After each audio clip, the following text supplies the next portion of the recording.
Chhota Udepur ARTO કચેરી દ્વારા ટ્રાફિકના નિયમોનું ઉલ્લંઘન કરતા વાહન ચાલકો વિરુદ્ધ પગલાં લેવામાં આવ્યા।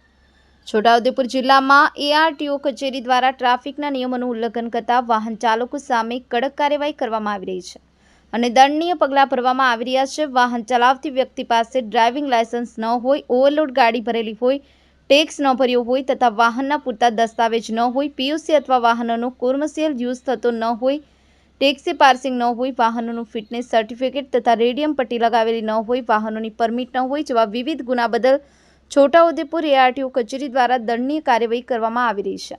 અત્રે ઉલ્લેખનીય છે કે છોટાઉદેપુર જિલ્લાના 6 તાલુકાઓમાં એક માસ દરમિયાન એઆરટીઓ દ્વારા 383 કેસ કરવામાં આવ્યા છે, જેમાં ઓવરલોડના 18 case, overspeed 235 case, PUC 64 case, insurance 16 case તથા અન્ય ટ્રાફિકના નિયમોને લગતા 50 કેસ કરવામાં આવ્યા છે અને કુલ રૂપિયા 9,77,068નો દંડ કરવામાં આવ્યો છે। જ્યારે આરટીઓ કચેરી છોટાઉદેપુર દ્વારા આવનારા દિવસોમાં સઘન ચેકિંગ કાર્યવાહી યથાવત રાખવામાં આવશે અને ગેરકાયદેસર તથા નિયમોનું ઉલ્લંઘન કરતા વાહન ચાલકો સામે દંડનીય પગલાં ભરવામાં આવશે તેમ એઆરટીઓ એઆઈ પરમારે જણાવ્યું હતું। બ્યુરો રિપોર્ટ, યલગા ન્યૂઝ ગુજરાતી, રમેશ સત્યની સાથે।